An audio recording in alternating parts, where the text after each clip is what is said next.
ክርስቲያናችን ትርጓሜ መሰረት ሶስት አካላት አሉት። ግንድ፣ ቅጠልና ፍሬ ነው ያለው። ልክ እንደማንኛውም ሊሆን ይችላል። በርግጥ ሌሎችም አላቸው። ግን ይሄንን አባቶቻችን ምን ይሉታል? ግንዱን በቀልት ይሉታል፣ ቅጠሉን ደግሞ ጸበርት፣ ፍሬውን ደግሞ ተመርት ብለው ይጠሩታል ማለት ነው። የሚለው ሕማም ማለት ስቃይ፣ መከራ፣ ህመም ማለት ነው እና ሰሙነ ሕማማት የሚባለው የጌታችን የመድኃኒታችን ኢየሱስ ክርስቶስን ለሰው ብሎ የተቀበላቸውን ሕማማቱን ስቃዩን የምናስብበት ጌታ በተሰቀለ ጊዜ መስቀል ላይ 7 ቃላት ተናግሯል። የመጀመሪያው ቃል ምንድነው? ሰላም ጤና ይስጥልኝ። የተከበራችሁና የተወደዳችሁ የ80 አሐዱ የዩቲዩብ ቻናል ተከታታዮች እንዴት ዋላችሁ? እንዴት አመሻችሁ? እኔ በጣም ደህና ነኝ፣ እግዚአብሔር ይመስገን። ይህ የዩቲዩብ ቻናል 80 አሐዱ ነው። የዩቲዩብ ቻናሉን ላይክ፣ ሰብስክራይብ፣ ሼር ማድረጋችሁ እንዳይረሳ። እንኳን አደረሳችሁ ለበዓለ ሆሳዕና ለጌታችን ለመድኃኒታችን ለኢየሱስ ክርስቶስ አበይት በዓላት ከሚባለው አንዱ በዓለ ሆሳዕና ላይ ደርሰናል። የጾማችን ደግሞ የመጨረሻው ሳምንት ላይ እንገኛለን። 8ኛው ሳምንት ማለት ነው። እንኳን አደረሳችሁ። ነገ ሕማማትም ይገባል ማለት ነው። ታላቁ ሳምንት የጾም ሳምንት የመጨረሻው የአብይ ጾም ሳምንት ማለት ነው። እንኳን ለሱም አደረሳችሁ አደረሰን። ለዚህ ዳረሰን ለአምላካችን ለመድኃኒታችን ለኢየሱስ ክርስቶስ ክብር ምስጋና ይግባው። ይህ የዩቲዩብ ቻናልን ላይክ፣ ሰብስክራይብ፣ ሼር ማድረጋችሁ እንዳይረሳ። የዛሬ ቪዲዮቻችን የሚያተኩሩት በበዓለ ሆሳዕናና ነገ ደግሞ የምንጀምረውን የሕማማት የተመለከቱ ይሆናሉ ማለት ነው። እስከ ቪዲዮቻችን ፍጻሜ አብራችሁን እንድትቆዩ በአክብሮት ጋብዛለሁ። ወደ ቪዲዮቻችን እናልፋለን። አብራችሁን ሁኑ።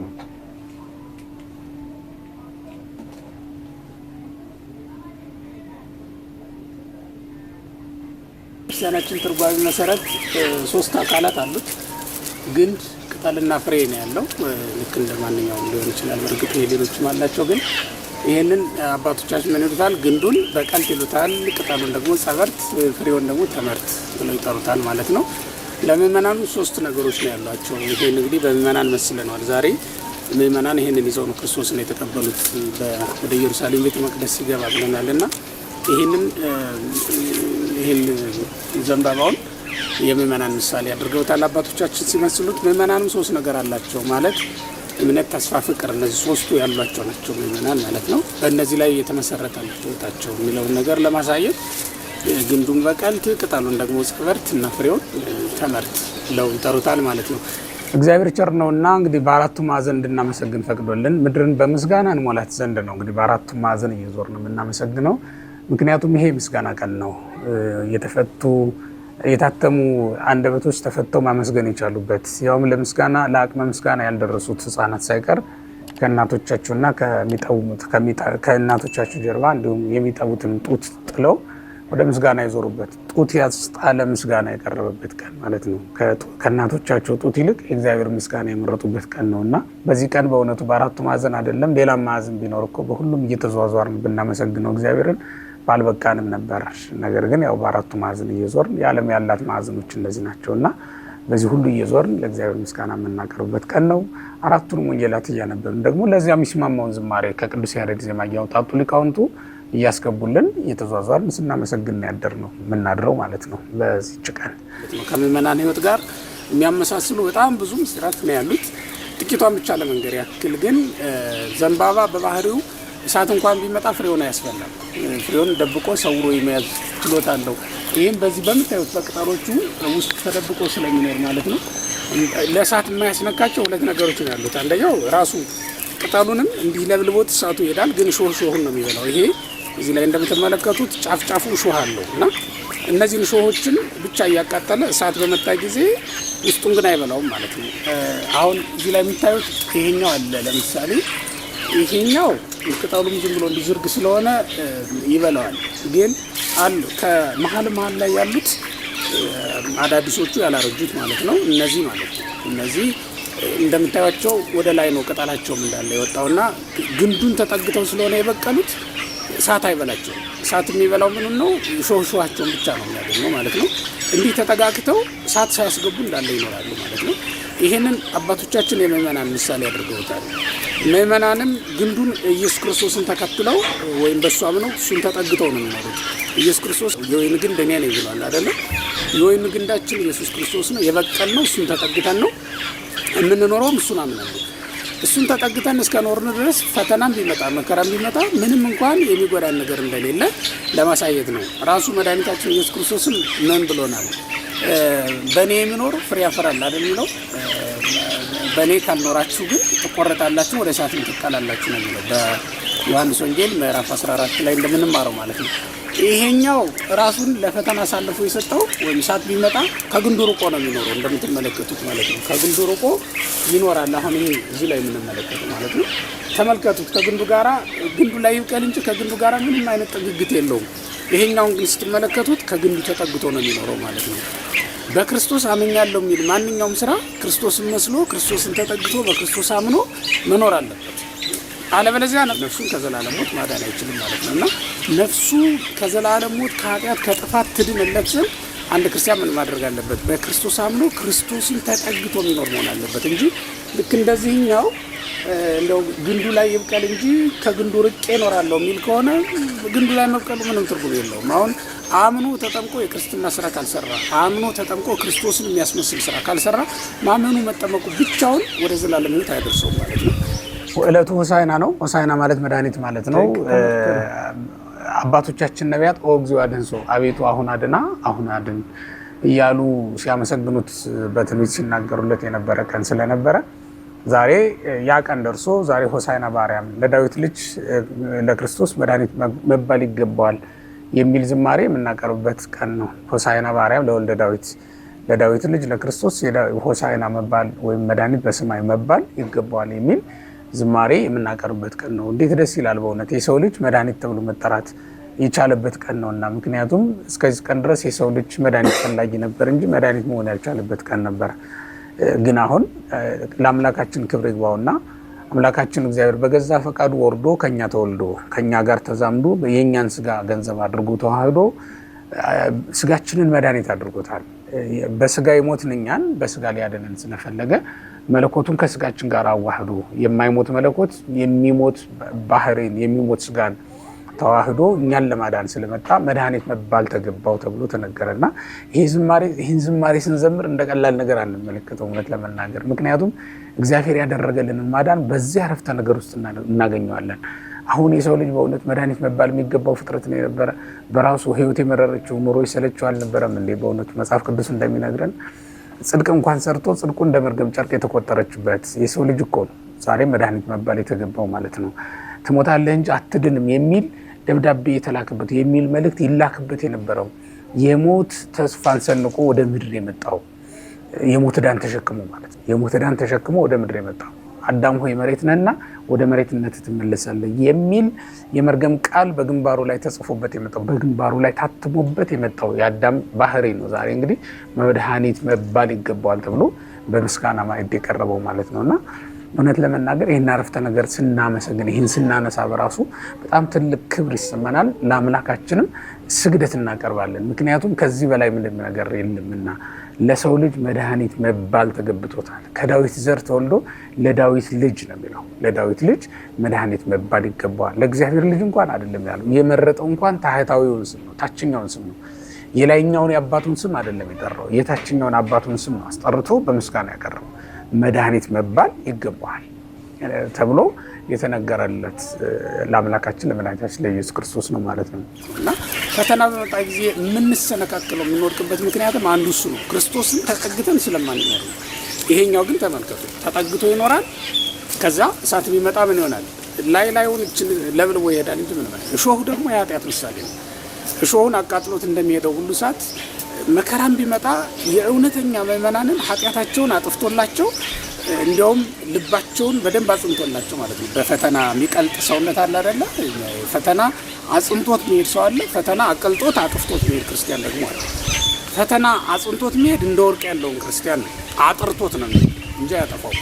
ፈተና እንትን የሚለው ደግሞ ይሄ የሚያቀልጠው ደግሞ ክርስቲያን ምን አይነት እንደሆነ ታውቃለች? ልክ ዝም ብሎ እንደዚህ ዘንባባ በፈተና ጠፍቶ የሚቀር በጣም ብዙ ክርስቲያን አለ።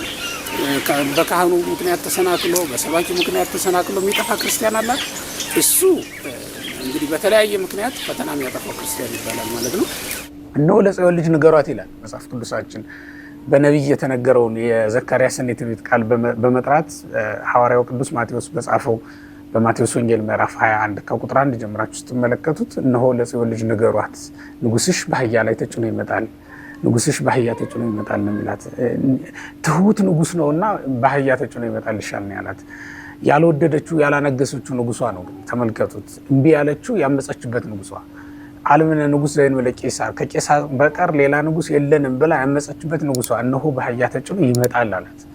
ሰላሟን ሊያውጅላት የሰላሟ ቀን ነውና በሰላሟ ቀን ንጉሷ ይመጣላት ዘንድ ተነግሮላት ነበር። አስቀድሞ ገና የተወለደ ቀን የአይሁድ ንጉስ ተብሎ የተነገረለት፣ በዚህ ስም ግን አይሁድ ጠርተውት የማያውቁ እንደውም ጲላጦስ ራሱ የአይሁድ ንጉስ ብሎ በጻፈ ጊዜ በዕለተ ሞቱ በዕለተ ስቅለት ማለት ነው የተጻፈ ከመውቱ ንጉሶም ለአይሁድ አላ ወእቱ ይቤ ንጉሶም ለአይሁድ አነ የአይሁድ ንጉሳቸው ነው ብለህ አትጻፍ፣ እሱ ራሱ የአይሁድ ንጉስ ነኝ ይላል ብለህ ጻፍ እንጂ ብለው የተከራከሩት እሱ ራሱ ኢየሱስ ክርስቶስ በአህያ ላይ ተጭኖ ሊያድናት መጥቶ ነበር ማለት ነው። እና እነሆ ንጉስሽ ይመጣል ተብሎ የተነገረበት ቀን ነው። ስለዚህ በዚህ ቀን ይሄ ቀን በጣም ትልቅ የተድላ የደስታ ቀን ስለሆነ በአራቱም ማዕዘን እየተዟዟር ስናመሰግን እናረፍዳለን ማለት ነው።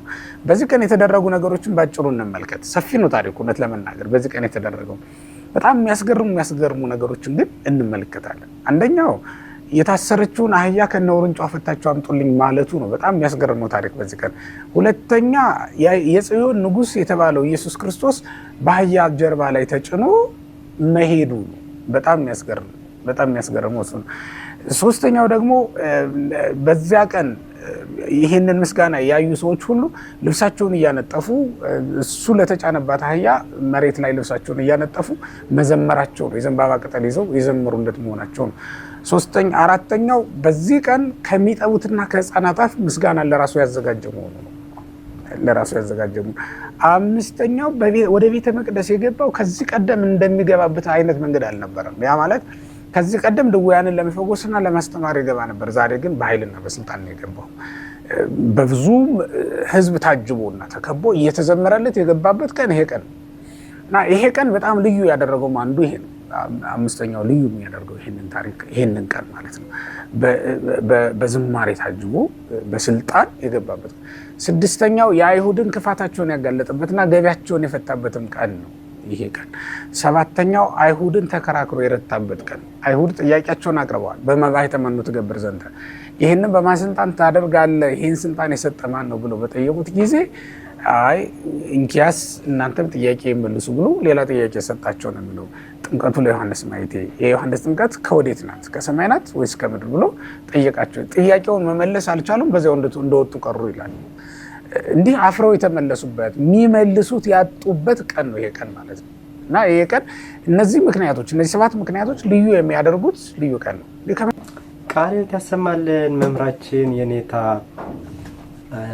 ስምዐ ኮነ መልአክ ድንቅ የሆነ ትምህርት በዓሉን በሚመለከት እና ደግሞ ሚስጥራዊ የሆነ የዘንባባን አብረው አጣምረው አስተምረውናል። ቃልን ያሰማልን። እናመሰግናለን መምህራችን። ሙሉ ቪዲዮውን ደግሞ ጉባኤ አቅሌሲያ በሚባለው እሳቸው በሚያስተምሩበት የዩቲዩብ ቻናል ሙሉን ቪዲዮ ታገኙታላችሁ። ገብታችሁ በዛው ሙሉን እንድታዩት ማሳሰብ ፈልጋለሁ። ወደ ቀጣይ ቪዲዮዎቻችን እንለፍ እስቲ። ክርስቲያኖች አምላክ እንዴት ሰው ሆነ ትላላችሁ? አምላክ እንዴት ሰው ይሆናል? ምን ችግር አለው? አምላክ ሁሉን ቻይ አይደል? ለአምላክ የሚሳነው ነገር አለ? ኦይ ችሎታ የለውም አይችልም ሳይሆን ያልኩ ይሄ ለአምላክ አይገባውም። አምላክ እጅግ የከበረ ነው። ሰው መሆን ለእሱ በፍጹም አይመጥነው። ጭራሽ ደግሞ መስቀል ላይ ሞተ፣ ተገረፈ ምናምን ትላላችሁ። ወንድሜ እኛ እኮ አምላክ ሰው መሆን ይመጥነዋል እያልን አይደለም። እና እያልን ያለነው ትንሽ እንዲገባ አንድ ቀላል ምሳሌ ልስጥ። አንድ እጅግ የተከበረ ንጉስ የክብር ልብሱን ለብሶ በወንዝ ዳር እየሄደ እያለ በጣም የሚወዳት ልጁ በአንድ እጅግ በቆሻሻ የተሞላ ወንዝ ውስጥ ሰምጣ ስትወራጭ ቢያያት ምን የሚያደርግ ይመስላል? ለዚህ ንጉስ እዚህ እጅግ በጣም የቆሸሸ ውሃ ውስጥ መግባት አይመጥንም። የውሃው ቆሻሻ እሱ ለለበሰው የክብር ልብስ የተገባ አይደለም። ግን ልጁን ለማዳን እዚህ የቦካ ውሃ ውስጥ ዘሎ አይገባም። ልጁን ከማዳን የእሱ ክብር ያስቆመዋል። የአምላክ ክብር ከአንድ ንጉስ ክብር እጅግ የበለጠ ነው። የእኛ ማወዳደቅ ከቆሻሻ ውሃ በጣም ይከፋል። ግን ደግሞ ለአምላክ ፍቅር አንድ አባት ለልጁ ለልጁ ካለው ፍቅርም እጅግ የበለጠ ነው። ፍቅር ብዙ ጊዜ ምክንያታዊ ብቻ አይደለም። ፍቅር የራሱን ጥቅምና ክብር የሚያሳድድም አይደለም። አንድ ሰው ሌላውን የእውነት ሲወድ ከራሱ ጥቅም ይልቅ የሚወደውን አካል ለመጥቀም የሚፈልግ ይሆናል። አንዳንድ ጊዜ ፍቅርን የምትረዳው ውስጡ ስትሆን ብቻ ነው። ከውጭ ለሚያየው መጃጃል ሊመስል ይችላል። ፍቅሩ ውስጥ ላሉት ሰዎች ግን ከዚህ በላይ ትርጉም ያለው ነገር የለም። ክርስትናም እንዲሁ ነው። ለዛም ነው ሐዋርያው ቅዱስ ጳውሎስ እኛ ግን የተሰቀለውን ክርስቶስን እንሰብካለን፣ ይህም ለአይሁድ ማሰናከያ ለአሕዛብም ሞኝነት ነው ያለው። ባጭሩ የሆነው እንዲህ ነው። አምላክ እጅግ ስለወደደን ለእሱ የማይመጥነውን የእኛን ባህሪ ተዋህዶ እኛኑ ሆኖ አዳነን። በዚህም ምን ያህል እንደሚወደን አሳየን። ይህ ለእርሱ የሚገባው ነበር ወይ ካልከኝ መልሱ ኧረ በፍጹም አይገባውም። እኛስ የምንወደድ ጥሩ ሰዎች ስለሆንን ነው ይህንን ያደረገው ካለ አሁንም መልሱ በጭራሽ። እኛማ አምላክ ላይ ያመፅን ሞት የሚገባን ኃጢአተኞች ነን። ታዲያ አምላክ ይህንን ለምን አደረገ ብለን ስንጠይቅ መልሱ ስለወደደን ነው። ፍቅሩንም ወዳችኋለሁ የሚሉ ቃላትን በመናገር ብቻ ሳይሆን እሱ ፈጽሞ የማይገባውን የእኛን ቦታ በመውሰድ በመስቀል ላይ በተግባር አሳየን። በጥፊ ተመታ፣ ተተፋበት፣ መስቀል ላይ እርቃኑን ዋለ። ከክብር ሁሉ የበለጠ ክብር የተገባው ጌታ በፈቃዱ ራሱን ዝቅ አደረገ። አምላካችን ፍቅር ነው። ፍቅሩንም በቃላት ሳይሆን በተግባር ገለጸልን። ሐዋርያው ጳውሎስ በፊልጵስዩስ መልእክቱ ላይ ኢየሱስ በባህሪው አምላክ መሆኑን ከነገረን በኋላ እንደዚህ ይለናል። ነገር ግን የባሪያን መልክ ይዞ በሰው ምሳሌ ሆኖ ራሱን ባዶ አደረገ። በምስሉም እንደ ሰው ተገኝቶ ራሱን አዋረደ፣ ለሞትም ይኸውም የመስቀል ሞት እንኳን የታዘዘ ሆነ። በሌላም ቦታ ላይ እንደዚህ ይለናል። ነገር ግን ገና ኃጢአተኞች ሳለን ክርስቶስ ስለኛ ሞቷልና እግዚአብሔር ለእኛ ያለውን የራሱን ፍቅር ያስረዳል። ቅድምም እንዳልኩ ግን ፍቅር ከውጭ የሆነ ስታየው ብዙም ላይገባህ ይችላል። ውስጡ ስትሆን ግን ከዚህ የበለጠ ለሕይወትህ ትርጉም የሚሰጥ ከዚህ የበለጠ ባዶነትን የሚሞላ ነገር የለም። ይህንን ፍቅር ስላዩ ነው እንግዲህ ሐዋርያቱና አባቶቻችን ኢየሱስን እንዲክዱ በአንበሳ ሲያስበሏቸው፣ በእሳት ሲያቃጥሏቸው፣ በመጋዝ ሲሰነጥቋቸው፣ በዘይት ሲቀጥሏቸው እዚህ ፍቅር ማን ይለየናል ብለው እስከ መጨረሻ ታምነው የጸኑት። እናመሰግናለን ወንድማችን፣ ቃሌት ያሰማልን። እንግዲህ አሁኑ ይህን ይመስላል ማለት ነው። እኛ የሚገባ ህይወት ኑሮን ሳይሆን ጌታችን መድኃኒታችን ኢየሱስ ክርስቶስ የእኛን የቆሸሸውን ስጋ ለብሶ በስጋ የተገለጠው ነገር ግን ከፍቅሩ የተነሳ መሆኑን ነው። እንግዲህ አሁኑ ሙስሊም ወንድሞቻችን በቂ መልስ አግኝተዋል ብለን እናስባለን። በዚህኛው ቪዲዮ የሚገባ ህይወት ኑሮን ሳይሆን ነገር ግን ከፍቅሩ የተነሳ ሊያድነን ስለወደደ የእኛን የማይገባውን የተዋረደውን ስጋ ለበሰ ብለን እናምናለን ማለት ነው። እስቲ አሁን ደግሞ እየመጣ ያለው ሳምንት ሰሙነ ሕማማት ነው። ሰሙነ ሕማማትን የተመለከቱ ቪዲዮዎቻችንን እስቲ አብረን እንመልከት። ወደ እነሱ እናልፋለን። እስከ ስቅለት አርብ ማታ ድረስ ስግደት ከሰኞ ሕማማት ስግደት ከሰኞ ጧት ጀምሮ እስከ ስቅለት አርብ ማታ ድረስ በጠቅላላ ቁጥሩ 6666 ስግደት ነው። ስግደቱ ቁጥሩ ኪርያላይሶን እየተባለ የሚሰገደው፣ ለካህይል እየተባለ የሚሰገደው፣ ለሕማሙ ይደሉ፣ ለመስቀሉ ይደሉ፣ ለምኩናኑ ይደሉ እየተባለ የሚሰገደው ስግደት በጠቅላላ ሲቆጠር 6666 ይመጣል። ይሄ 6666 ቁጥር ክርስቶስ 6666 ጊዜ መገረፉን የምታስቡበት በዕለተ ስቅለት ላይ ዕለተ ዓርብ ላይ የጌታችን የመድኃኒታችን የኢየሱስ ክርስቶስ መከራ በእንባ ይታሰባል። በተለየ ዜማ ንባበ ማህዘኒ ተብሎ የሚጠራ ንባበ ማህዘኒ ማለት የሚያሳዝን ንባብ ማለት ነው። በሚያሳዝን አንጀት በሚበላ ሊያስለቅስ በሚችል የሚዘም ዜማ ማለት ነው። ታስታውሱ እንደሆነ በተለየ ዜማ ግፍዖሙ እግዚኦ ለእለ ይገፍዑኒ እየተባለ የሚባለው ዜማ ንባበ ማህዘኒ ወይም ውርድ ንባብ ተብሎ ይጠራል። ይሄ ዜማ ብቻውን የክርስቶስ መከራ እየተለቀሰ የሚታሰብበት ቀን ነው። ቃለ ሕይወት ያሰማልን መምራችን ኢንጂነር ነቃ ጥበብ ድንቅ ትምህርት ነው። እንግዲህ አሁን እቺ ኦርቶዶክሳዊት ቤተክርስቲያን ክርስቶስ ባለበት ክርስቶስን ኪደተ እግር በምድር እየተመላለሰ ያደረጋቸውን ነገሮች ሁሉ መዝግባ የምትኖር ቤተክርስቲያን ነች።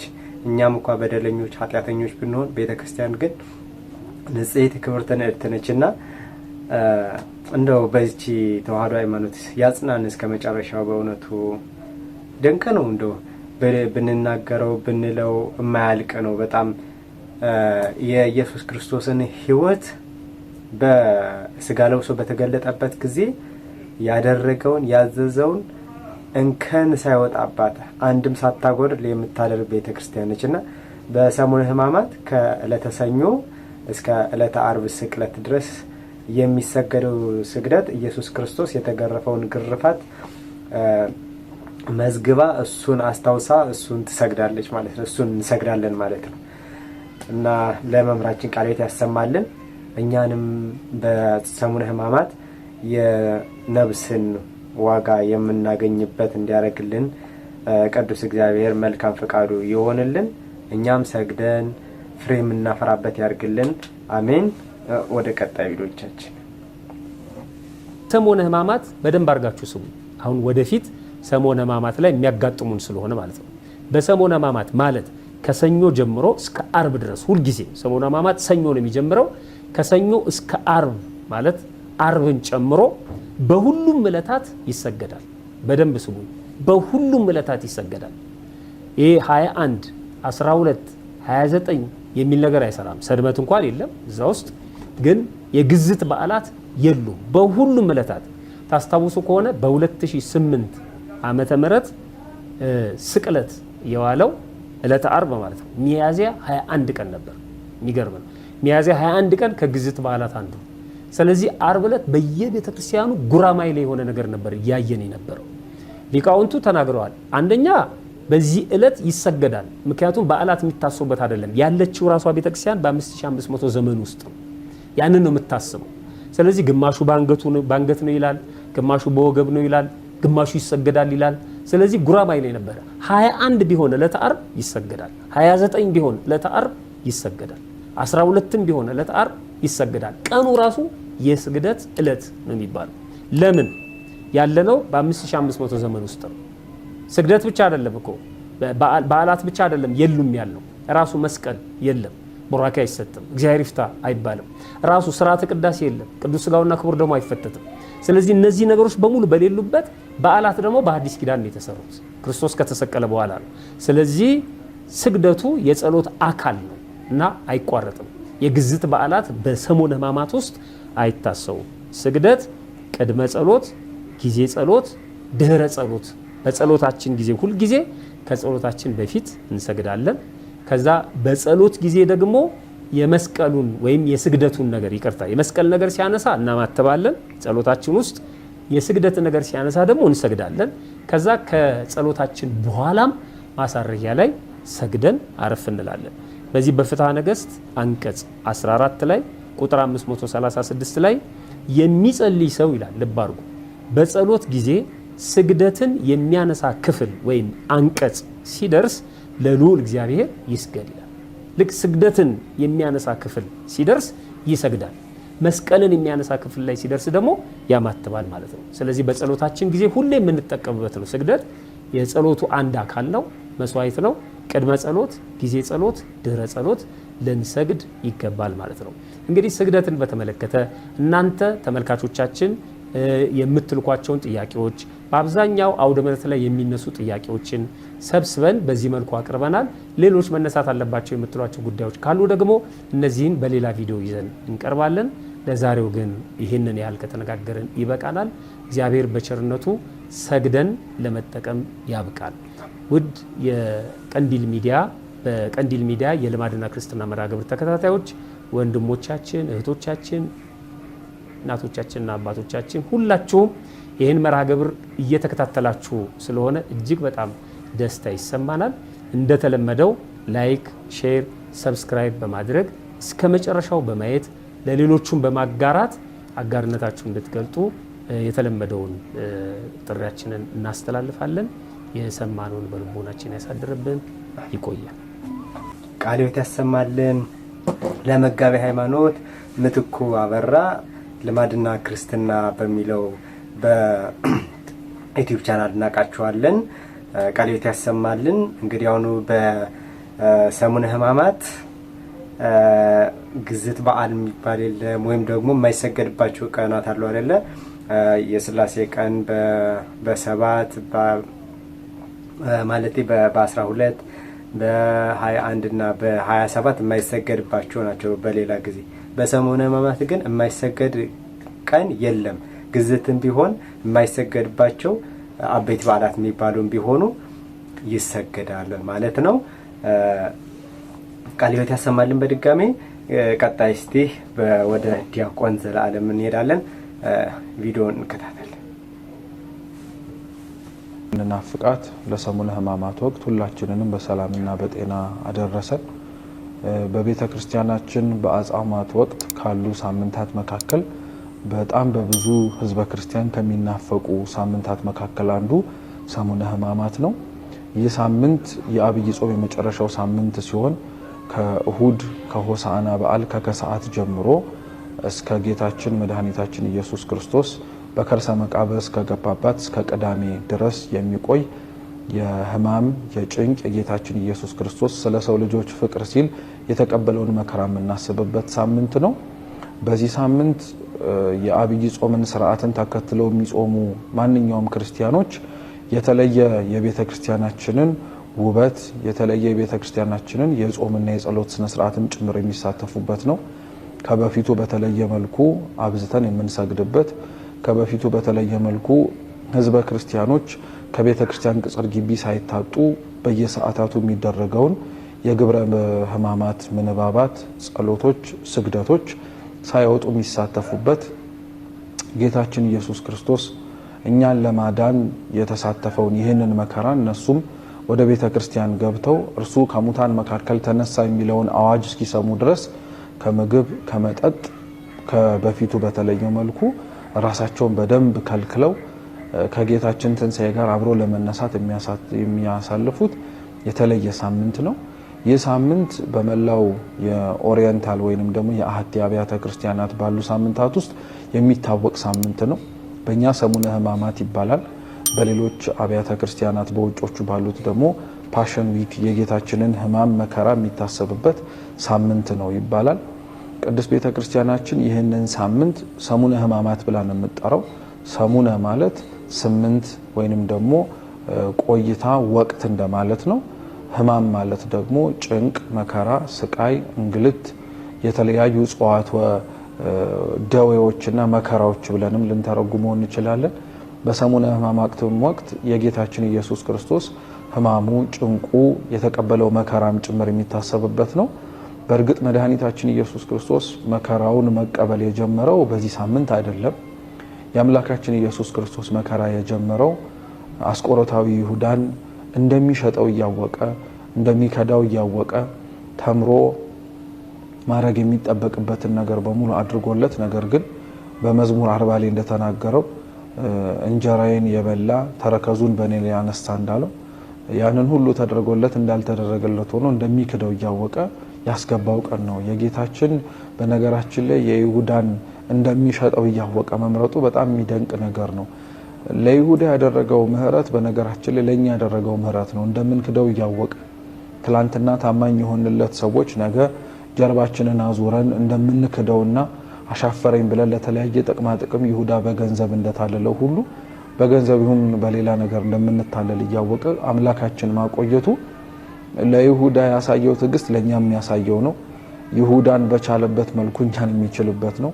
ይሁዳንም ጭምር ደግሞ መርጦ እንዳቆየው እኛንም በዚች ርትዕት በሆነችው ሃይማኖት መርጦ የሚያቆየን ነውና የጌታ ሕማም በይሁዳ እንደተጀመረ ስናስበው ስቅለቱንም ጭምር ለምንሳተፍ ለኛ እውነተኛ ሕማሙ በእጁ ውስጥ የገባው ሚስማር፣ በእግሩ ውስጥ የተቸነከረበት ችንካር፣ በራሱ ላይ የተጎነጎነበትና የተደፋበት ሾህ አክሊል ሳልሆን እኛ ነንና ራሳችንን ለጌታችን መከራ ከሆንበት ህይወት እንድንሆነው እና እሱን ምን ያስደስተውን ነገር በእኛ ለማየት እንዲችል በዚሁ ቃለ ሕይወት ያሰማልን። ወንድማችን ዲያቆን ዘላለም ቃለ ሕይወት ያሰማልን።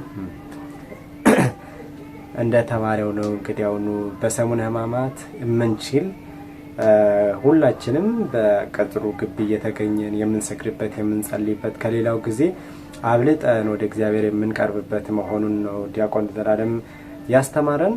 አው ስራ የምትችሉ የሚመቻችሁ በቤተ ክርስቲያን ቅጥር ግቢ ማሳለፍ የምትችሉ ሁላችሁም እንድታሳልፉ ለኛም እንድትጸልዩልን እንድትበረቱልን ለማለት ነው። እንግዲህ አሁን የበረከት ያርግልን። የዩቲዩብ ቻናሉን ላይክ፣ ሰብስክራይብ ማድረጋችሁ አይረሳ። ወደ ቀጣይ ቪዲዮ እንለፍ።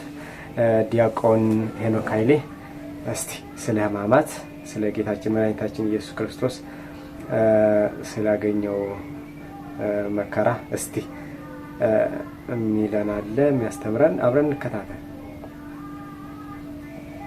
ጌታ በተሰቀለ ጊዜ መስቀል ላይ 7 ቃላት ተናግሯል። የመጀመሪያው ቃል ምንድነው?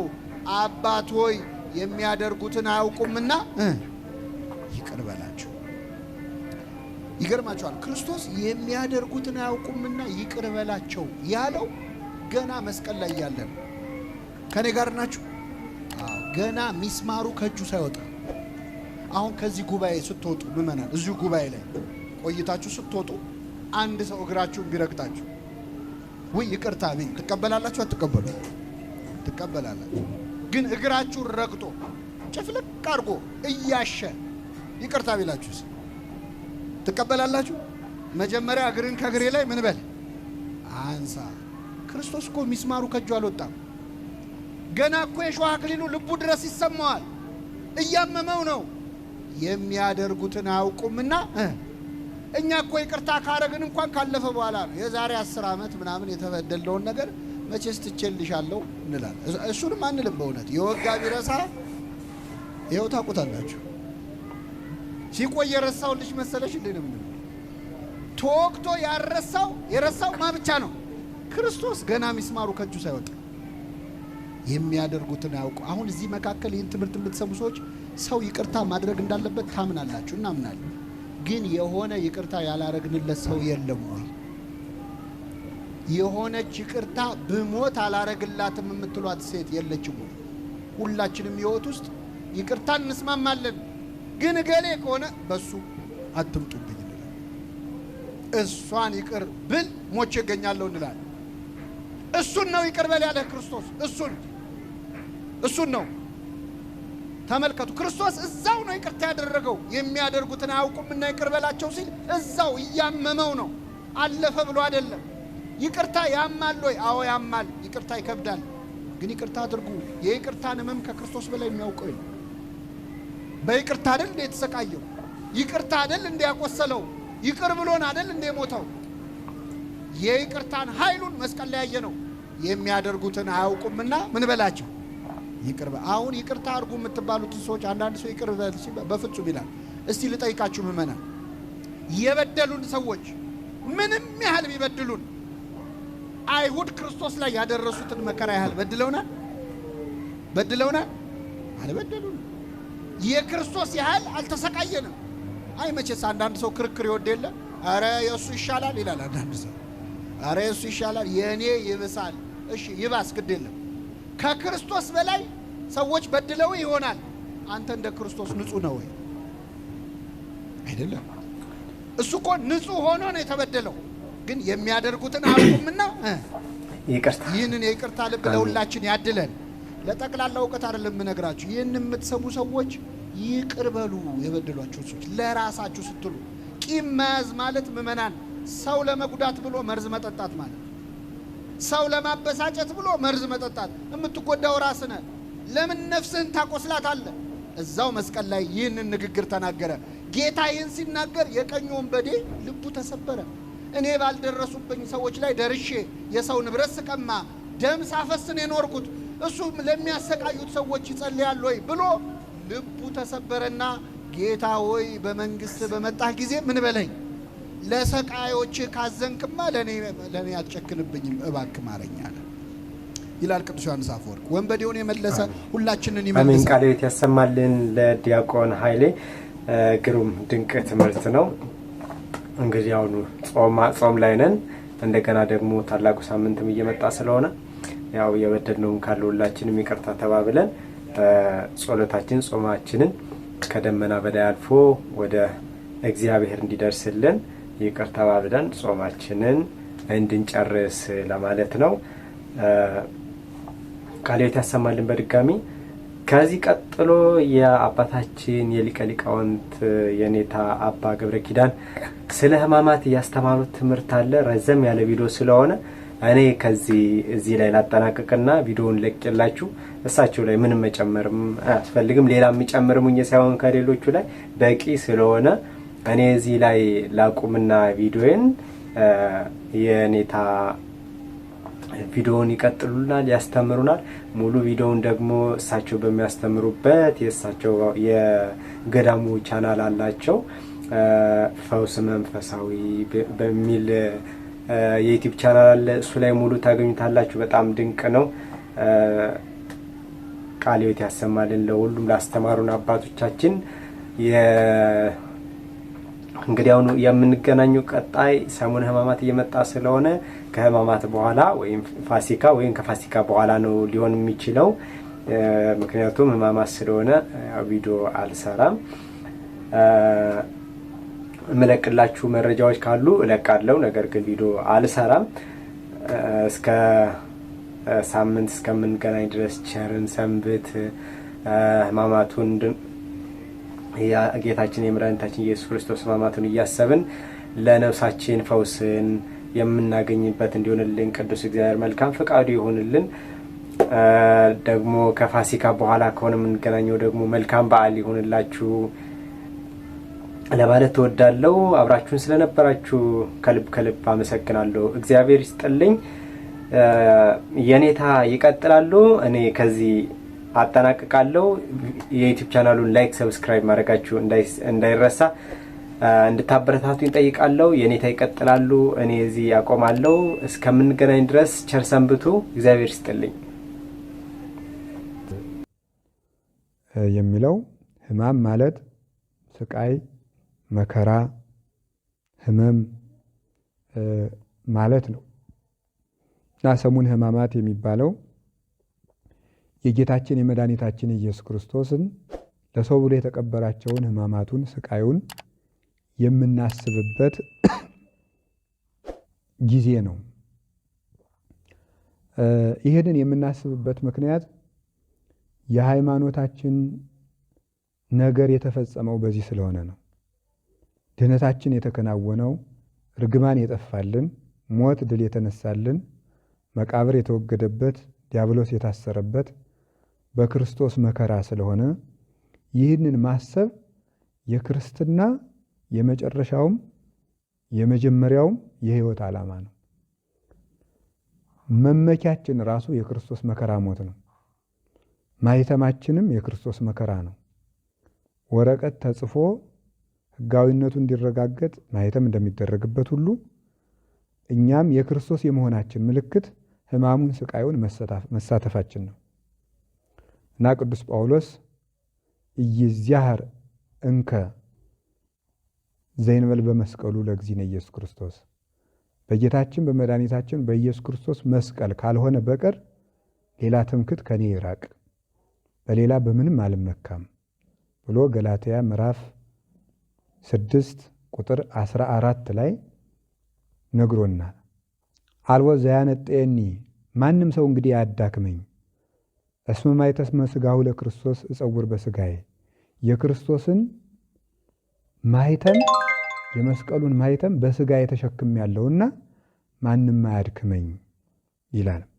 ክርስቲያኖች ኑሯችን የክርስቶስን ደመ መስቀል፣ ማኅተመ መስቀል፣ ትምህርተ መስቀል፣ ፍቅረ መስቀል ይዘን ነው የምንኖረው። ያለዚህ የምንኖረው ኑሮ የለንም። ኑሯችን ለክርስቶስ ሞት ነው። ሕይወታችን ለክርስቶስ ሞት ነው። ብንመነኩስ የክርስቶስን ሞት ለማሰብ ነው። ያገቡ ሰዎች ቢያገቡም የክርስቶስን ሞት ለማሰብ ነው። የተጠመቅነው የክርስቶስን ሞት ለማሰብ ነው።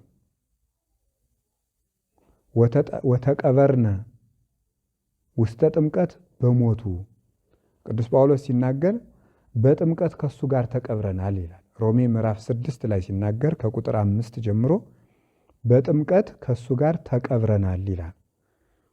ሞቱን ነው የምንሳተፈው። ስንጠመቅ ካህኑ ወደ ታች ወደ ውሃው ጥልቅ ሲያደርገን ክርስቶስ ሞተ ተቀበረ ነው። ሲነሳ ደግሞ ብቅ ስንል ደግሞ ከክርስቶስ ጋር እንነሳለን። ስንጠመቅም ሞቱን ነው የምንሳተፈው። ክርስትና ስንነሳ፣ ስንቆርብም ሞቱን ነው የምንሳተፈው። ወሶበ ትበልዕ ወለዝንቱ ትገብሩ ተስካሬ፣ ይህን ስጋ ይህን ደም ስትበሉ መታሰቢያዬን ታደርጋላችሁ ብሏል። እምንቆርበው ሞቱን ለማሰብ ለእኔ ብለህ ተሰቅለህ ስጋህን ቆርሰ ሰጠኸኝ፣ ለእኔ ብለህ ተሰቅለህ ደምህን አፍሰ ሰጠኸኝ እኔን ልታጠግበኝ አንተ ተራብክልኝ ብለን ሕማሙን ለማሰብ ነው የምንቆርበው። ወዲህ ሥጋው ደግሞ ሕይወት ስለሚሰጠን፣ ወዲህ ደግሞ ሞቱን ማሰብ የፍቅር ምልክት ስለሆነ ነው። ስለዚህ ሃይማኖታችን ነው። ሕማሙን ማሰብ ሃይማኖታችን ነው፣ እምነታችን ነው። ሕማሙን ማሰብ ድህነታችን ነው። ሕማሙን ማሰብ ምልክታችን ነው። የክርስቶስ የሆኑ ሰዎች በክርስቶስ ሕማም ነው የሚታወቁት፣ በክርስቶስ ሞት ነው የሚታወቁት፣ በክርስቶስ ስቃይ ነው የሚታሰቡት። እና ቅዱስ ጳውሎስ ወዘልፈ ንጸውር ሞቶ ለክርስቶስ በሥጋነ ይላል። ሁለተኛ ቆሮንቶስ ምዕራፍ 5 ላይ ሲናገር የክርስቶስን ሞት ዘወትር በሥጋችን ተሸክመን እንዞራለን ይላል። ስለምንድን ነው ስንለው ቅዱስ ጳውሎስ እስመ ፍቅረ ክርስቶስ ያገብረን ናጥብ ውስተ ዝንቱ ህሉና፣ ክርስቶስን መውደዳችን በዚህ ህሊና ጨክነን እንድንኖር ያደርገናል፣ መከራ እንድንቀበል ያደርገናል። ስለዚህ ሕማሙን የምናስበው መከራ እየተቀበልን ነው። ያ ደግሞ የፍቅር ምልክት ነው። አንድ የድነት ምልክት ነው። ሁለተኛ ሃይማኖት ነው፣ እሱ ጋር መሞት ነው ለእኛ ያደረገውን ሶስተኛ ፍቅር ነው። ዛ ይእቲ ስብሐት ፍቅር እምእግዚአብሔር ይታስየስል፣ እሷ ከእግዚአብሔር የማትለይ እኛን ከእግዚአብሔር የማትነጥል ፍቅር ይችናት ይላል። ምንድናት? ሕማሙን ማሰብ።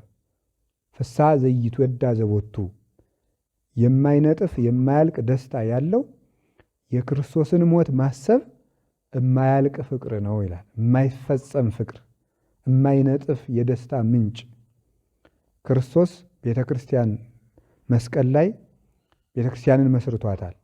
ደስታን አፍልቋል። ደሙ ሲፈስ ለእኛ ደስታ ፈልቆልናል፣ ድህነት ፈልቆልናል፣ ሕይወት ፈልቆልናል፣ ነፃነት ፈልቆልናል፣ ዘላለማዊ ሕይወት ፈልቆልናል። እና ከእግዚአብሔር የማትለይ ፍቅር ይችን ማሰብ ነው። ሰው ከእግዚአብሔር መለየት ካልፈለገ የክርስቶስን ሞቱን መርሳት የለበትም። የክርስቶስ ሞት ፊት ለፊቱ የሚታየው ሰው አይሰርቅም፣ አይመነዝርም፣ አይዋሽም፣ ጣዖት አያመልክም። ሥጋውን ወስኖ ገዝቶ መያዝ ይቻለዋል። ፍቅር በጎ ነገር ያሰራል። ጌታዬ ይህን ሁሉ ብሎ ይህን ሁሉ ነገር የክርስቶስን ፍቅር ማሰብ በመከራ ጊዜ ያስታግሳል። ጌታዬ እንኳን ለማይጠቀምበት እከብር አይል ክቡር እነግስ አይል ንጉሥ እኔን ለማዳን ይህን ሁሉ መከራ ተቀብሏል። ኃጢአት ሳይኖርበት እኔስ ሲገባኝ ኃጢአት ሲኖርብኝ በዚያውም ላይ ድህነት ላገኝበት ነው ብሎ ትዕግስትን ለመያዝም ይጠቅማል። ተፋቅሮ በሁሉ ያስተኤግስ፣ ፍቅር በሁሉ ያስታግሳል ያለ ቅዱስ ጳውሎስ ይህንን ነው። ሁለተኛ ቆሮንቶስ ምዕራፍ 13 ላይ ሲናገር ፍቅር በሁሉ ያስታግሳል፣ ተፋቅሮ በሁሉ ያስተኤግስ፣ ያስታግሳል። ፍቅር ያስታግሳል። የክርስቶስን ፍቅር ስናየው እኛም ዘመዶቻችን እንችላለን፣ ባይድ እንችላለን፣ ጠላቶቻችን እንወዳለን፣ ባልንጀሮቻችን እንታገሰዋለን። ይህን እንድናደርግ ሁሉ የሚያስችለን ሕማሙን ለማሰብ ነው እና በነቢያትና በሐዋርያት መሰረት ላይ የታነጸች ኤፌሶን ምዕራፍ 2 ቁጥር 20 ላይ እንደተነገረ የማዕዘኗ ራስ ክርስቶስ የሆነላት የተሰናዳች በማሕሌተ መላእክት የምትታጀብ እናታችን ቅድስት ቤተ ክርስቲያን የተሰናዳችው ቤተ ክርስቲያን ሕማሙን እንዳንረሳ በዓመት በዓመት ሕማሙን እንድናስብ 5ቱን ቀን የምታደርገን ከፍቅሩ እንዳንነጠል ፍቅሩን እንዳንረሳ ሕማሙም ድህነትን ያደረገልን ስለሆነ የምናምንበትም ስለሆነ ይህንን እንድናስብ ብላ ነው ቤተ ክርስቲያን። ስናስብም እግዚአብሔር ወደዚህ ዓለም የወረደበትን ምክንያት ማሰብ ይገባናል። ለእኛ የተደረገው ውለታ ማሰብ ይገባናል። እግዚአብሔር እንደሚወደን እርግጠኞች የምንሆነው ምን እንዳደረገልን ስናውቅ ነው እና ሕማሙ የክርስቶስን ውለታ የምናስብበት ጊዜ ነው። የእስክንድርያው ሊቀ ጳጳስ ቅዱስ እለእስክንድሮስ ሃይማኖተ አበው ምዕራፍ 16 ከቁጥር 1 ጀምሮ ሲናገር እንዲህ ብሎ ይናገራል። ምንት አጻቆ ለእግዚአብሔር ቃል ይረድ ውስተ ምድር፣ የእግዚአብሔር አቃላዊ ቃል ወደዚህ ምድር ወርዶ ይመጣ ዘንድ ያተጋው ምንድን ነው? ወይሰገው እምቅድስት ድንግል ማርያም ከቅድስት ድንግል ማርያም ሰው ሆኖ ሥጋን ለብሶ ይወለድ ዘንድ ያተጋው ምንድን ነው? ወይጠብለል በአጽርቅት በጨርቅ ተጠቅልሎ ትታቀፈው ዘንድ እስከዚህ ድረስ ያደረሰው ምንድን ነው? ወይትወደይ ውስተ ጎል በበረት ይጣል ዘንድ ያተጋውስ ምንድን ነው? ወይጥቡ አጥባተ እምብሲት ከድንግሊቱ ከመቤታችን ከሴት ወተትን ጡትን ለምኖ ጠብቶ ያድግ ዘንድ ይህን ሁሉ ያተጋው ምንድን ነው? ወይጠመቅ በውስተ ዮርዳኖስ በዮርዳኖስ ለመጠመቅስ ያተጋው ያስገደደው ምንድን ነው? ወይትቃጸቦ ጲላጦስ አላዊ ሕግ ሕግን የሚተላለፍ ጲላጦስ ይቀጻጸብበት ዘንድ ይሰድበው ዘንድ ያተጋው ምንድን ነው? ወይሰቀል ዲበ ዕፀ መስቀል በመስቀል ይሰቀል ዘንድስ ያተጋው ምንድን ነው? ይትወደይ ውስተ መቃብር በመቃብር 3 መዓልት 3 ሌሊት ተቀብሮ ስኩብ ሆኖ ዓለምን የያዘ አምላክ ይቆይ ዘንድ ያተጋው ምንድን ነው? ወይትነሳ በሳልስት ዕለት ዕለቱን ልነሳ ሳይልስ በሦስተኛው ቀን ሞትን ድል አድርጎ ይነሳ ዘንድ ያተጋው ምንድን ነው ብሎ ይጠይቅና አኮኑ ከመያንስ አነ ለለማሰነ ጠፍተን ሙተን የነበርነውን እኛን ለማንሳት አይደለምን ብሎ ይናገራል።